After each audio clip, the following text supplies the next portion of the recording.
Hello everyone, in this video we will see how to fix the Grindr registration error. Ensure that your device has a stable and active internet connection. Try switching between Wi-Fi and mobile data to see if the issue persists. Make sure you have the latest version of the Grindr app installed on your device. Go to the Google Play Store or App Store to check for updates. For Android devices, go to Settings, Apps, Grindr. Tap Storage and Storage Cache.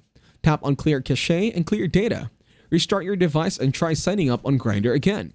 Ensure that your device meets the minimum requirements for running the Grindr app.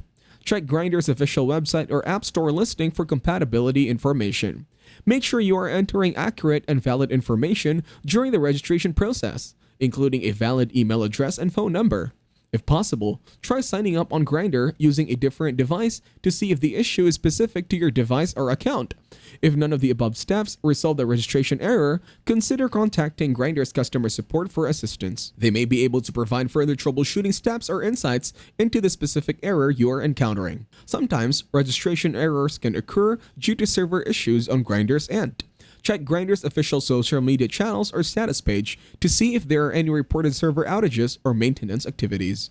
If you found this video helpful, you can thank me with a like and subscribe to the channel. See you in another video.